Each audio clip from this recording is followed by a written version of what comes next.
Bueno, este tema, si bien es cierto, se nos había quedado, como les mencionaba, del parcial pasado, pero no es menos importante, ¿va? Porque aparte que pues, la significancia que tiene, no solo para el hecho de cobrar lo que el abogado debe percibir, sino de todo lo que incluye un proceso. El proceso no solo es eso, ¿verdad? Las costas procesales no solo es el hecho de que el abogado tenga que cobrar.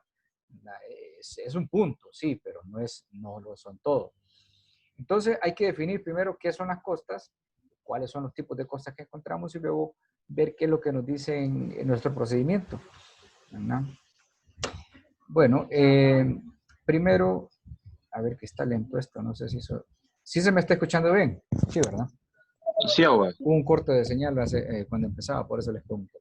Bueno, las costas procesales siempre pues se van a presentar en todos los procesos, ¿verdad? Todos los procesos absolutamente tienen la exigencia de la costa procesal, ¿verdad? Y el hecho, pues, cuando estamos estudiando esa posibilidad de acudir a un tribunal, a un juzgado, el abogado, pues ustedes van a tener que advertir a las partes, ¿verdad? De que si se pierde el juicio, pues existe esa posibilidad de la condena en costas, ¿verdad? O por el contrario, si se gana el juicio, pues existe el ánimo de que se van a ganar las costas procesales, ¿verdad? Y que se le va a obligar a la parte que pierde entonces que se nos paguen esas costas. Entonces hay que tener claro exactamente a qué se refiere, ¿verdad? ¿A qué se refieren estas costas judiciales o procesales? ¿Verdad? Pues algunas veces tienen un impacto económico que es casi pues tan importante como el mismo pleito. Si hablamos, por ejemplo, de una deuda, ¿verdad? Las costas procesales pueden llevar a un alto costo, así como la misma deuda. O si estamos hablando de una reparación de un daño civil, ¿verdad? La misma reparación de ese daño son costas que dentro del proceso se pueden dar y pueden tener una importancia grande. Entonces, no es un agregado más del proceso, es una parte del proceso, las costas. ¿Y cuáles son las que se consideran costas? Bueno, en primer lugar, los honorarios del abogado, ¿verdad? Y los derechos del procurador, además, si el abogado tiene procurador o tiene otros abogados adjuntos, pues entonces esa es una costa que hay que asumir, ¿verdad? El pago del abogado. Y ya para eso existe un arancel del Colegio de Abogados. En este caso, pues, en particular de Honduras, existe un reglamento que es un arancel, que es como una tabulación, ¿no? De los honorarios que se deben de pagar al abogado por su desempeño, por decirles algo. El simple hecho de presentar un escrito en un juzgado, una demanda, solo el hecho de presentar la demanda, anda aproximadamente un proceso civil por 2.000 empiras. Solo presentar la demanda. No significa de que usted tenga que hacer una investigación, de que usted tenga que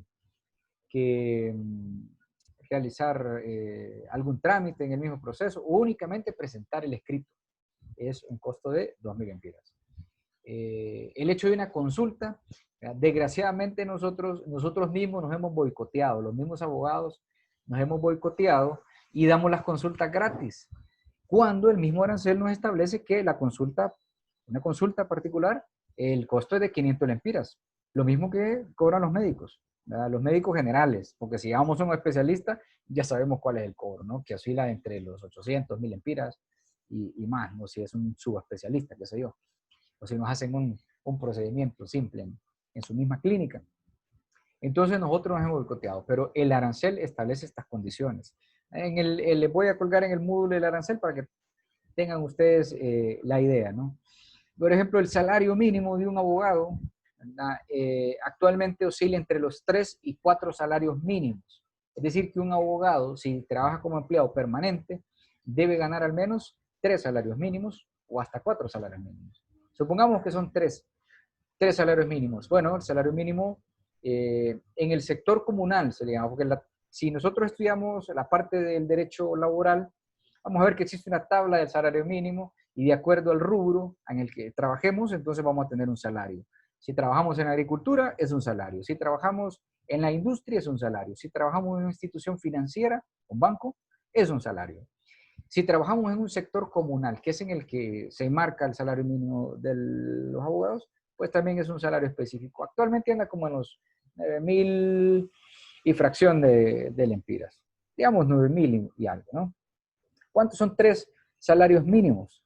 Pues estamos hablando de 27.000 o más lempiras.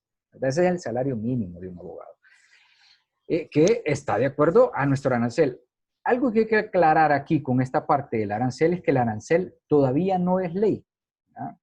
Tal vez ustedes han escuchado que los médicos tienen su estatuto del médico, o que los docentes, los maestros, bueno, antes tenían lo que era el estatuto del docente. A lo mejor ustedes tengan dentro de su familia, o sus padres quizá, sean docentes, ¿verdad? Y percibían su salario en base a este estatuto del docente, que es una ley aprobada por el Congreso. El arancel no es una disposición normativa aprobada por el Congreso, es una disposición normativa aprobada por el Colegio de Abogados de Honduras, ¿verdad? Para regular el ejercicio de la profesión del derecho, pero no es todavía una ley. Es una lucha que todavía tenemos los abogados para que se nos apruebe el arancel como un estatuto o como una ley propiamente dicha para que se pueda exigir, ¿verdad? Entonces, sin embargo, de acuerdo a la jurisprudencia, ¿verdad?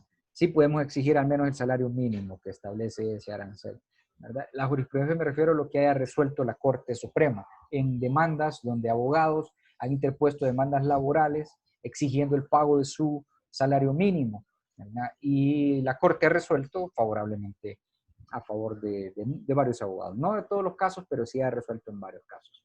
Entonces eso nos indica de que se puede exigir al menos el salario mínimo, ¿verdad? Pero para todas las demás actuaciones, pues vamos a realizarlas en base a ese arancel.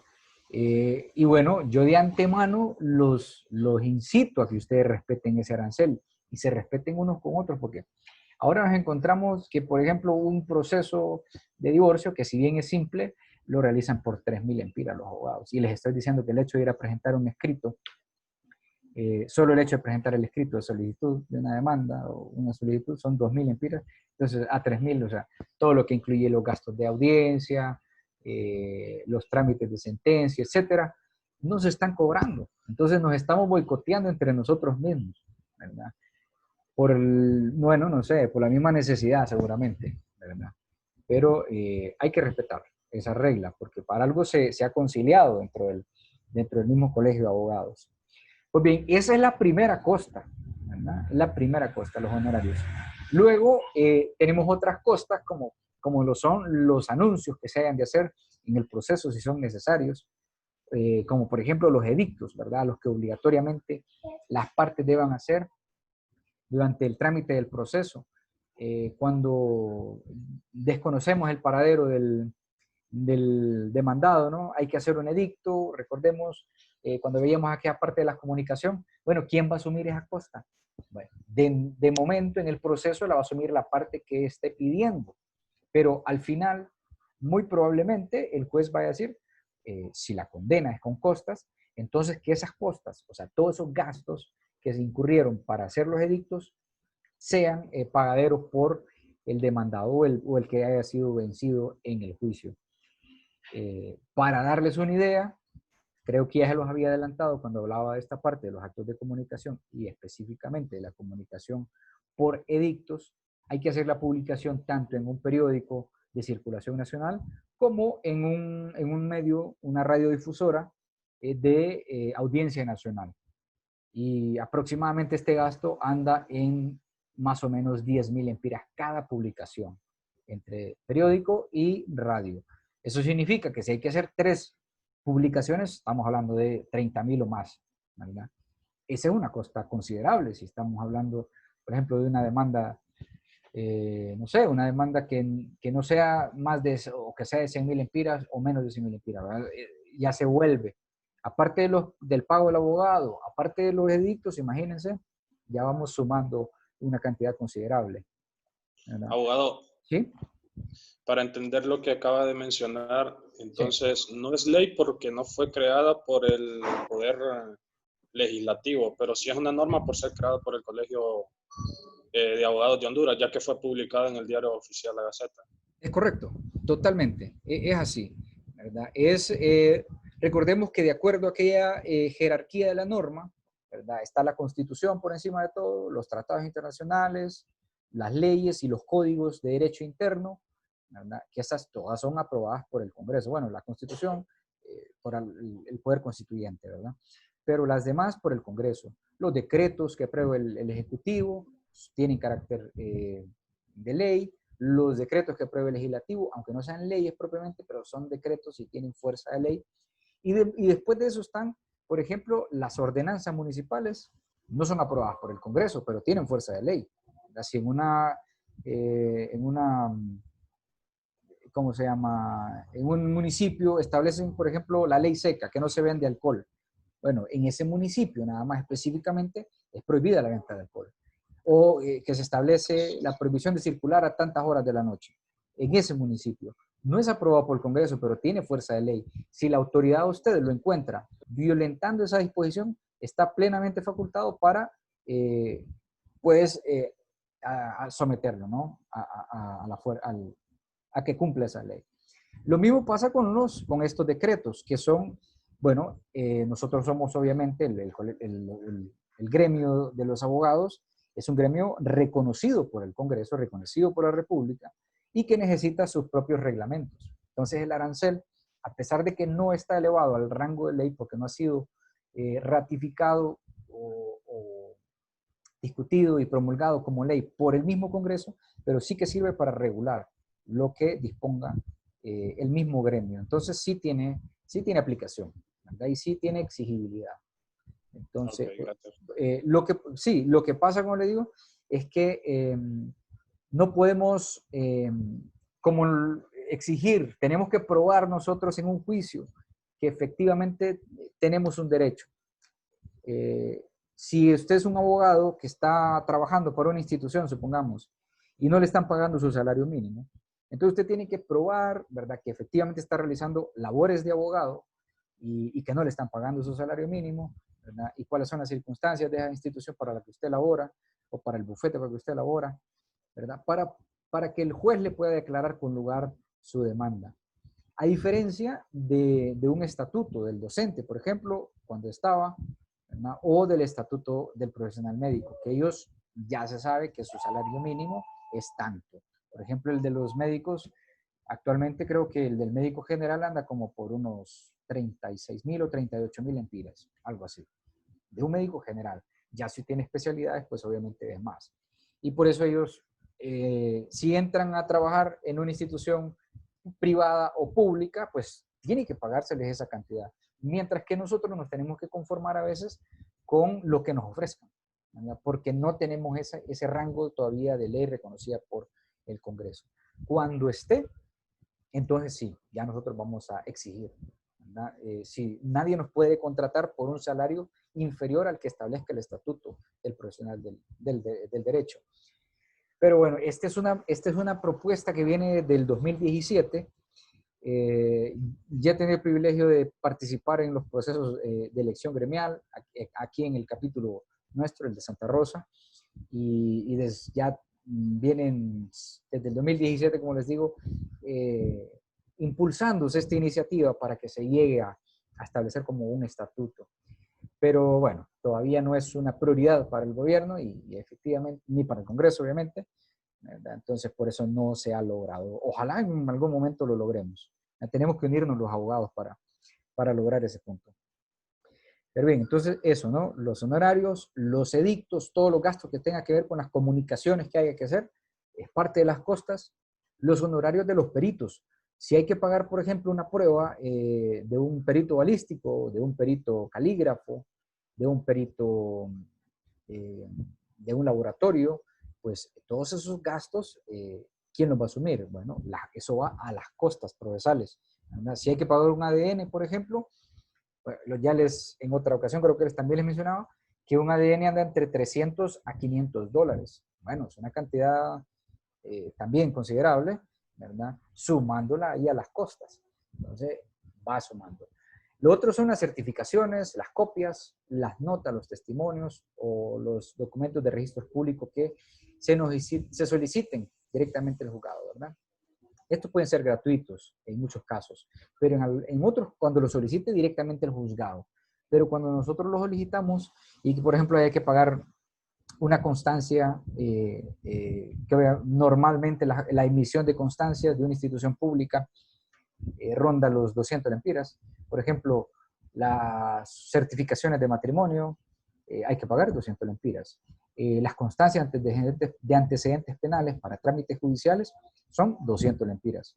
Si queremos una certificación una certificación entra en un registro de las personas, 200 lempiras. O en el registro de la propiedad o instituto de la propiedad, 200 lempiras. Entonces, todos esos gastos también suman a las costas. Pero si las pide el juzgado, entonces son gratuitas. Eso. Y por último, los derechos arancelarios si se incurre en gastos de notario. Si es que se va a requerir la emisión de un testimonio, de un notario, sí, la emisión de una escritura pública y su correspondiente testimonio, o una certificación de una auténtica, de firmas o de documentos, de fotocopia. Entonces, eso va también sumado a las costas procesales. Entonces vemos, el proceso en sí es costoso y no es solamente el pago del abogado. Entonces, hay que tener mucho cuidado con los procesos, ¿verdad? Con lo que vamos a hacer en los procesos. Luego se da lo que se conoce como la tasación de las costas. La tasación no es más que ese procedimiento para solicitar el pago, ¿verdad? De las costas. Es decir, el cálculo de las costas. Eso es básicamente. La tasación de las costas siempre se va a hacer dirigida al secretario del juzgado, ¿verdad? Y se va a iniciar mediante una solicitud formulada obviamente por el abogado o por el procurador que esté conociendo el caso, ¿verdad? El que ha intervenido en el procedimiento, y va a acompañar todas las minutas, las facturas que justifiquen los gastos, ¿verdad? Las minutas pues son el presupuesto, por ejemplo, que usted le dio al cliente cuando iba a presentar la demanda. Bueno, señor, la consulta, 500 lempiras. La presentación del escrito inicial del proceso, 2.000 lempiras. Por razón de la cuantía, bueno, estamos hablando de que la cuantía me permitía a mí en el proceso cobrarle del 10 al 25%. Y yo por atraer al cliente le cobré el 10%. Todo eso tiene que ir detallado, ¿verdad? En una minuta. Entonces, además de eso, bueno, los gastos, ¿verdad? Todas las facturas. Se tuvo que hacer una publicación por edictos o una comunicación a través de un medio de comunicación. Bueno, tanto, se gastaron tanto. Entonces se va haciendo un detalle, como un presupuesto, ¿no? Como el mismo presupuesto que hace un ingeniero civil para una construcción, o el que hace un simple maestro constructor, ¿verdad? El famoso presupuesto que hacen, ¿no? Para una construcción, donde detallan cada uno de los gastos. Lo mismo hay que presentarle al secretario. El secretario no va a adivinar cuáles son las costas. Tiene que llevárselas el profesional. Y así pues, además de eso, además del detalle, las facturas. Si se hizo un estudio pericial, también hay que acompañar, ¿no? la factura de eso. Entonces, todos los gastos profesionales o por servicios en que se ha incurrido durante el proceso, ¿verdad? Y que tengan una consideración como costas del juicio. Usted le puede cobrar en su minuta de gastos hasta los traslados al juzgado, al cliente, ¿verdad? El combustible, si es que se transporta en vehículo propio, o el taxi, ¿verdad? O si le tocó que viajar a otra ciudad, pues eso también es parte, ¿no? De las costas, pero presente factura. ¿Sí? No solo lo pida así, porque se lo van a denegar con seguridad. Con seguridad. Luego, la competencia en todos los tipos de procesos e instancias, como les menciono, se hace el cálculo de costas y la tasación de las mismas. Y este va a ser siempre por el secretario. Entonces, si usted está en un juzgado de paz, haga tasación de costas. Si usted está en un juzgado penal, haga tasación de costas. Si está en un juzgado civil, laboral, mercantil, etcétera, haga la tasación de costas. Lo mismo en las cortes. Si va a una segunda instancia o incluso a una instancia extraordinaria, a la Suprema, pues todo eso hay que tasarlo. Y siempre se va a dirigir esa solicitud al secretario o secretaria del juzgado, ¿verdad? Sujetándose a las disposiciones que establezca el Código Procesal Civil. El Código Procesal Civil es el que pues tiene un capítulo especial sobre este tema, ¿no? ¿Qué no se incluye en la tasación de los derechos correspondientes a las costas? Bueno, lo correspondiente a los escritos y actuaciones que sean inútiles, que sean superfluas o no autorizadas por la ley. Es decir, si usted presentó un escrito y que luego se le declaró sin lugar, o usted presentó una diligencia y se le declaró sin lugar porque fue inútil, porque fue superficial, ¿verdad? Eso no se puede incluir dentro de las costas. No es que tampoco por todos los escritos que usted presente va a cobrar, ¿verdad? Sino que va a cobrar en base al trabajo real que presentó, ¿verdad? Y eso sí, si no usted como le decía, si usted no presenta una minuta detallada de lo que se refiere a los gastos, los honorarios, pues entonces no le van a considerar, ¿verdad? No se van a incluir en esa tasación. Y tampoco se incluirá la tasación de costas o actuaciones o de incidentes en que hubiese sido condenada, ¿verdad?, expresamente la parte favorecida. Es decir, que si dentro del proceso a usted no se le admitió un medio de prueba y presentó un recurso, eso normalmente se consideraría como parte del ejercicio profesional y que requeriría el pago. Pero el recurso a usted se le deniega y al final del proceso usted gana la demanda. Entonces usted fue favorecido con la decisión final. Esa actuación, ¿verdad? No se va a incluir porque usted salió favorecido al final con el proceso. Entonces, no le puede usted, además de exigirle todo lo que le está cobrando, esa actuación donde usted se le denegó porque al final fue una actuación inútil para el proceso, ¿verdad? No determinó la relevancia del proceso. Eso es lo esencial, ¿no? en esa decisión que vaya a hacer el juez. El procedimiento de tasación, bueno, ¿cuál es el mecanismo? ¿Cuáles son los pasos a seguir dentro de la tasación de las costas? Bueno, como usted le presentó la solicitud al secretario, ¿verdad? El secretario la practica, hace un análisis de esa tasación, ¿verdad? Y dará vista a las partes en un plazo común de 5 días. Es decir, usted va a exigir que se paguen las costas, tiene un plazo común para que la otra parte se le ponga en comunicación. Señor, se está reclamando estas costas. Usted fue vencido en juicio y estas son las costas que están reclamando. Como el juez condenó en costas en el proceso, entonces esto es lo que usted deberá de pagar. Una vez se ha evacuado esa vista, no se admite inclusión, ¿verdad? O adición de otras costas. O sea, si usted presentó y pasaron esos 5 días, dentro de esos 5 días usted puede adicionar otros gastos. Si es que se presentaron o si es que a usted le faltó, por ejemplo, recibir una factura o cualquier dato, ¿no?, que haga falta, entonces lo puede incluir en esos 5 días. Si los 5 días pasan, no se puede alegar más nada, más que lo que usted pidió al inicio, ¿verdad? Reservándose pues al interesado el derecho que corresponda.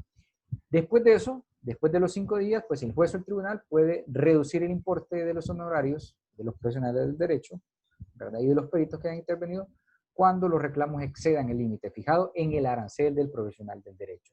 Vean, a pesar de que el arancel no es un estatuto, sí que lo reconoce el mismo proceso ¿cómo se llama? Supletoriamente todos los procesos, ¿verdad? Entonces sí, el arancel sí está reconocido como mecanismo para controlar los cobros. Si en un proceso, por ejemplo, laboral, le dice a usted que si la cuantía excede los 30.000 empiras, usted puede cobrar entre el 10 al 25% y usted le está cobrando en la demanda, está cobrando el 40%, obviamente el juez está plenamente facultado a acudir al arancel y decir, bueno, en esta costa que usted me presenta, esta minuta de costas que usted me ha presentado, no le voy a conceder el 40% que exige, porque no está contemplado en el arancel. Cuando mucho le podré conceder el 25%. Entonces, enmarcado en ese límite. Entonces, puede reducir el juez plenamente eso, tanto de los honorarios del profesional del derecho como los honorarios de los peritos. Pero también existe la posibilidad de que si usted es la parte afectada, o sea, usted la que fue condenada a pagar en costas, pueda impugnar esa tasación de costas, ¿verdad? Y bueno, ¿cómo se hace? Si la tasación se impugna por considerar demasiado excesivos los honorarios, ¿verdad? Del profesional del derecho, vean, esos son los que se pueden regular. Lo que son gastos de publicaciones, gastos de peritos, solamente el juez lo puede hacer. Pero nosotros podemos impugnar excesivo el cobro de los honorarios desde el profesional de derecho. Por ejemplo, si es aún a pesar de que esté en el rango, ¿verdad? De ese 25 o 15% que les pongo de ejemplo, de 10%, perdón, y está cobrando el 25 usted. La otra parte puede decir, me parece excesivo, porque al final, pues no se presentaron muchas pruebas, el litigio no fue conflictivo, entonces me parece excesivo. Con un 15% que se les pague es suficiente. Entonces pueden impugnarse eso. Y se oye eso dentro del plazo de 5 días al que impugna, a la parte afectada, a la que está obligada a pagar. Y si el otro no acepta, o sea, digamos que existe el abogado A, que es el que ganó el juicio, y el abogado B debe pagar las costas. Y el abogado B impugna las costas porque son excesivos los honorarios. El abogado A puede aceptar o no aceptar esa reducción de las costas, ¿verdad? Y esto se le pone en testimonio, ¿verdad? En el expediente, se pone de testimonio en el expediente y además se pone en conocimiento del Colegio de Abogados para que emita un informe dentro del término de 10 días.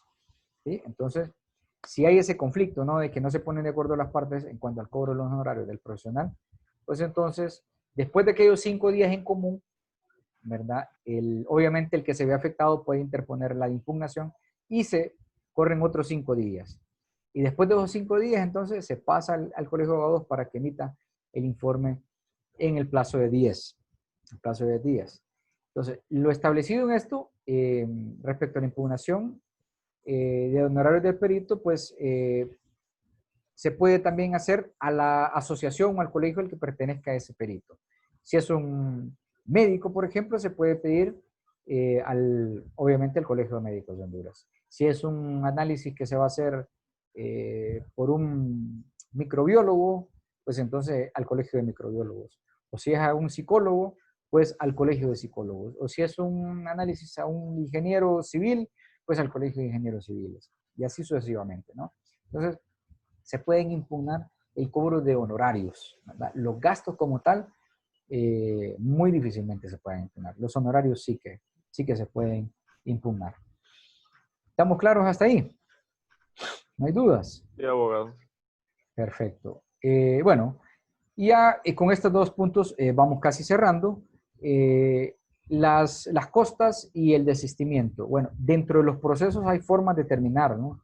De manera breve, sobre todo en el proceso civil y el resto, a excepción del penal, ¿no? Exceptuemos el penal de estas 2 figuras, de terminar de manera anormal, se le llama también en materia procesal el proceso. Lo normal terminar un proceso es llegar al juicio, ¿no? A la sentencia, pero podemos terminar el proceso antes a través de un desistimiento, es decir, que yo que soy el demandante, retiro la demanda, desisto de la demanda, ya no quiero seguir con el proceso. ¿Por qué? Bueno, ya no tengo interés en seguir en el proceso o llego a un punto de conciliación, en la otra parte, extrajudicialmente, ¿verdad?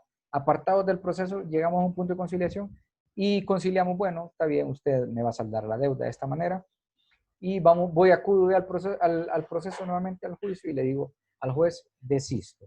¿Qué pasa con esto? Bueno, cuando el demandante puede desistir, el que está pidiendo la demanda, puede desistir o renunciar a continuar el proceso, ¿verdad? Siempre y cuando no sea dictado la sentencia, no hay condena en costas, ¿verdad? En estos casos, pues, debe distinguirse 2 situaciones. Si el demandado acepta el desistimiento, ¿verdad? Ninguno de los 2 está condenado a pagar costas. Ninguno de los 2. Pero si por el contrario no acepta el desistimiento, el demandante será quien deba pagar. Es decir, que si yo soy el demandante y desisto, pero el demandado no acepta el desistimiento, pues yo tendré que pagarle las costas a él. ¿Por qué? Porque lo llevé a un juicio que nadie quiere, ¿verdad? Y al final yo mismo que estoy demandando, lo estoy rechazando del proceso. Entonces, el obligado a pagar las costas sería el demandante. ¿verdad? Y Abogado, final, sí, sí, dígame. ¿y más o menos cuál sería el rango del pago? El rango de pago, Ajá, pero ¿de qué proceso? de De la cual- demanda, en caso que la otra parte no quiera. Dependerá del proceso, dependerá del proceso al que estemos sometiendo, si es un proceso laboral. Ya les voy a poner en pantalla algo del arancel para que nos familiaricemos un poquito, ¿verdad? Igual se los voy a colgar en el Moodle para que ustedes lo puedan ir conociendo. Abogado, Dígame. y si es un proceso de herencia, También, todos los procesos tienen una cuota de arancel, ¿sí? Todos los procesos, ¿verdad? Entonces, por ejemplo, si están demandando una partición de bienes, vaya, en un proceso de herencia, donde varios hermanos se han declarado herederos, ¿verdad? Y todos tienen pues la cuota dentro de la masa hereditaria y hay uno de ellos que establece una demanda de partición. El resto de los hermanos, son 5 hermanos, supongamos, y uno de los hermanos quiere demandar la partición y el resto no quiere que se conserve el bien, si digamos que es un solo bien, que se conserve el bien, tienen un interés común, decir, bueno, vamos a conservar el bien porque es el único patrimonio que nos dejó nuestro padre, nuestra madre, nuestro abuelo, etcétera. Entonces lo vamos a conservar, vamos a darle una utilidad que nos favorezca a todos y respetando la voluntad del causante, ¿no? Pero hay uno que no, uno que quiere vender. Entonces, y demanda la partición para que se le entregue su parte.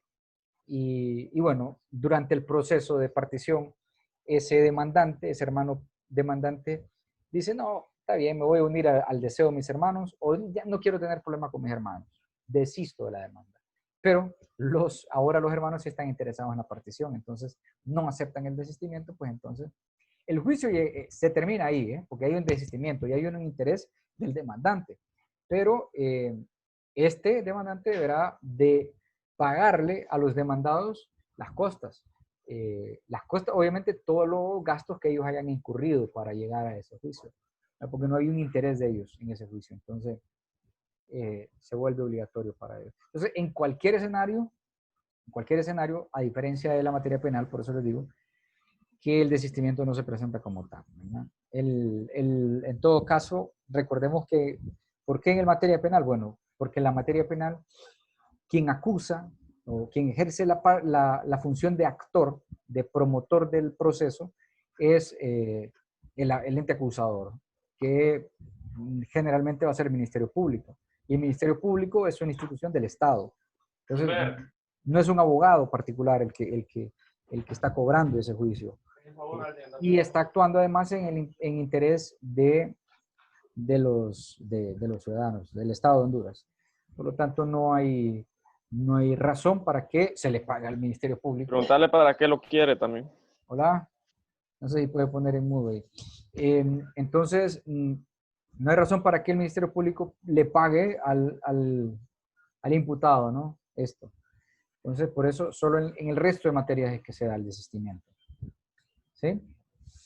No sé si ha quedado claro. ¿Estamos bien ahí? Bueno, voy a asumir que sí.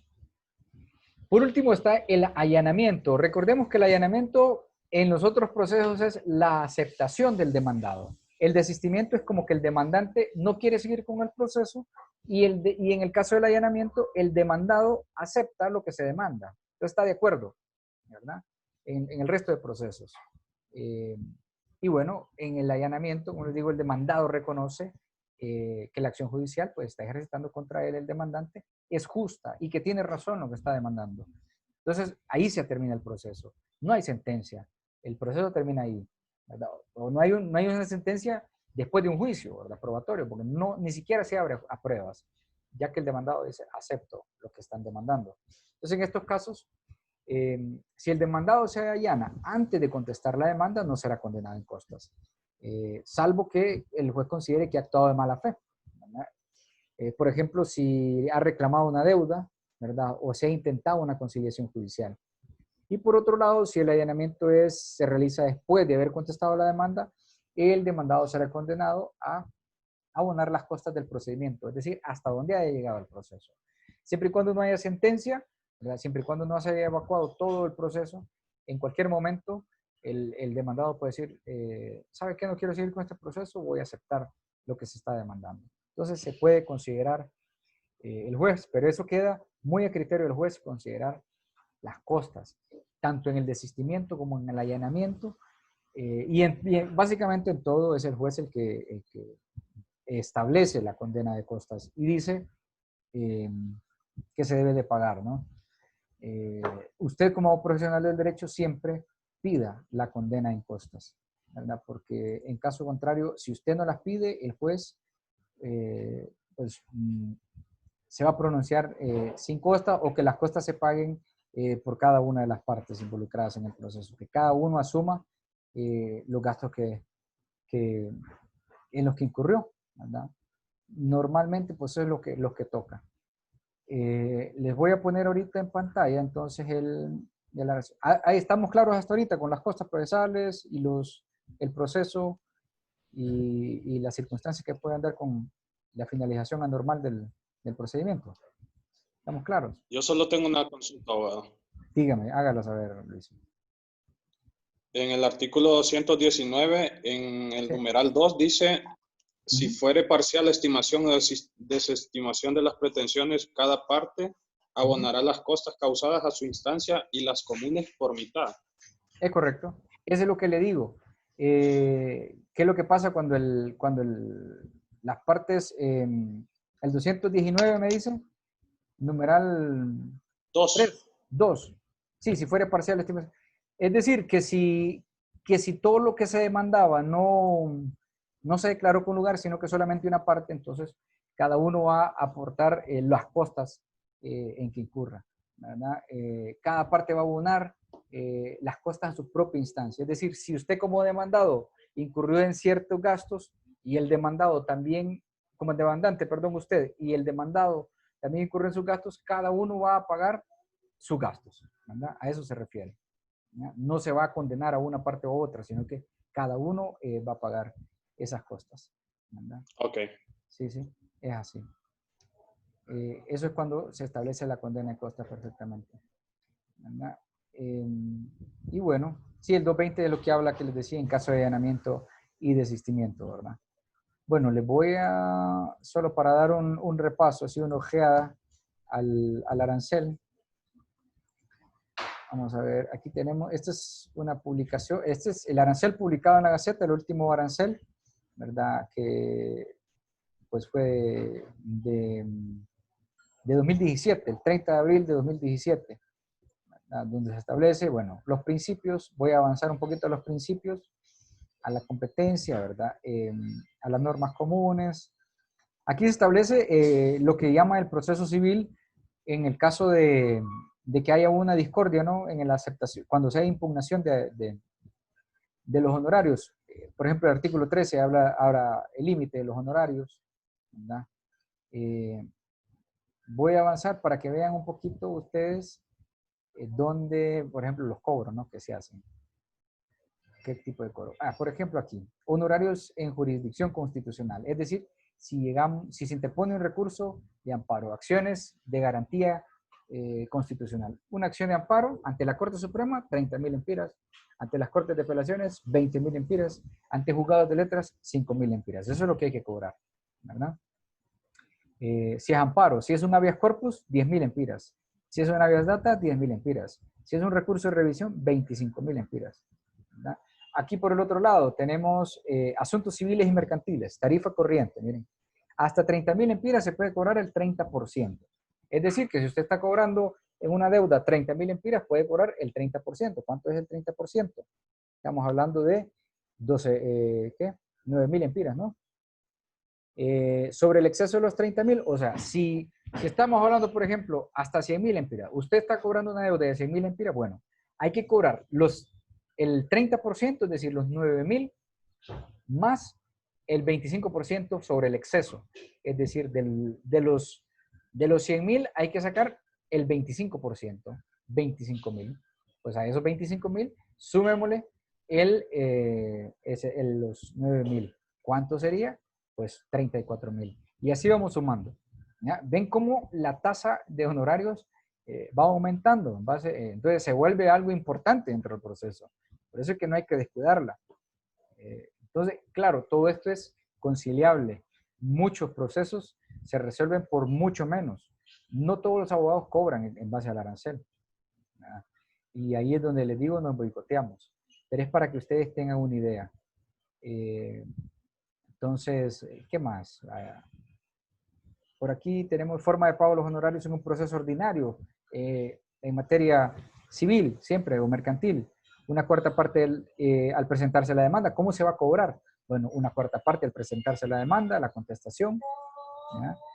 Una cuarta parte al concluir la audiencia conciliatoria. Ya llevamos un 50% a la audiencia conciliatoria y la audiencia preliminar. Una cuarta parte a la audiencia probatoria y los datos finales. Ya llevamos el 75%. Y la última cuarta al final con la sentencia. Entonces, eso es lo que usted tiene que cobrar a su cliente, ¿verdad? O la forma en cómo debe cobrar a su cliente. Claro, eso queda también a criterio, ¿verdad? Se puede usted poner de acuerdo con el cliente que le pague hasta el final, que como normalmente sucede, ¿no? Pero ahí es la cuestión de cada quien, ¿no? De cada abogado. ¿Qué más? Bueno, aquí vemos otros porcentajes, procesos de inquilinato. Quiero llegar a los procesos penales, procesos no contenciosos, de conciliación arbitraje,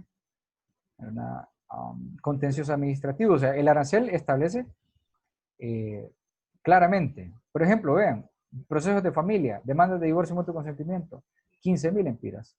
La suma mínima, 15.000 empiras. Y es un proceso de mero trámite, pero son 15.000 empiras. ¿Cuánto creen que cobran? 3.000 empiras muchos abogados, al menos aquí en Santa Rosa. Y eso pues realmente es lamentable porque no boicoteamos. Sobre constitución de patrimonio, 10.000, arreglos extrajudiciales, 10.000, habilitación de 10.000 a 20.000, así. Ya cuando son contenciosos se cobra más. Estos eran no contenciosos. ¿Ya? Una demanda de divorcio, 30.000. De reconocimiento de paternidad, 30.000. Y así. Y así vamos viendo todo, ¿no? Materia laboral, ¿verdad? Solo la consulta verbal, vean, asesoría y dirección profesional, 1.000 empiras. Eso se cobra. ¿Sí? De violencia doméstica también, procesos judiciales laborales, si se llega a etapa judicial. En materia penal, aquí está, materia penal. Si es por extradición, 50.000 empiras es el mínimo, ¿verdad?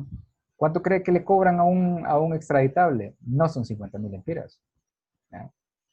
Estamos hablando de 100.000 o más. ¿Ya? Pero aquí el mínimo, 50.000. Delitos contra el honor, una querella, 30.000. ¿Verdad? Y aquí por etapas. El proceso penal pues tiene varias etapas. Etapa inicial, 20. Etapa intermedia, 50. ¿Sí? Ya sumamos ahí 70.000 empiras. Si hay una formalización y contestación de cargo, ahí van sumando otros, miren. 15.000, más 15.000, más 20.000, y así sucesivamente. Preparación, sustanciación del debate, deliberación y sentencia. O sea, es importante. Mire, si se refiere a los valores referidos, los referidos valores incrementarán hasta un 20% cuando estén relacionados crimen organizado, lavado de activos, corrupción y extorsión. Esos delitos grandes, entonces, se cobra, además de lo que establece ya, un 20% incrementado. Entonces, ¿sí? ¿Qué opina usted de los profesionales del derecho que deciden bajar el arancel para poder llevar los procesos? Bueno, es lamentable porque, como le digo, nos boicoteamos. Nos estamos boicoteando nosotros mismos, la profesión, ¿verdad? Y eso es lo único que puedo decir. No puedo hablar más, ¿verdad?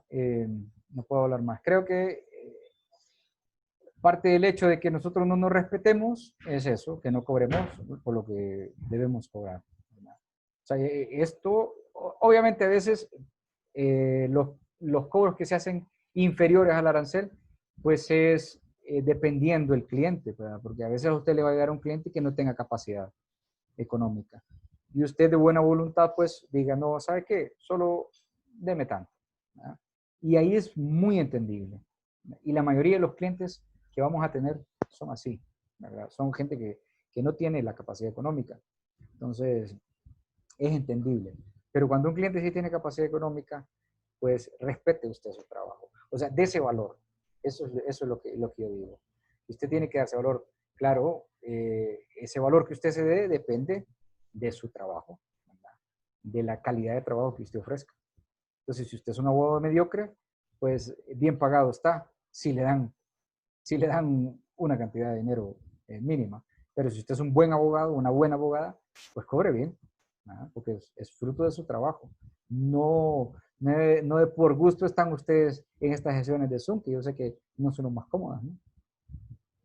¿Sí? Pues bien, entonces nos vamos a quedar hasta acá, ¿verdad? Porque ya se nos ha excedido el tiempo y mañana vamos a empezar con otro tema referente a la prueba, que ya vamos entrando en materia con la parte de la prueba, ¿verdad?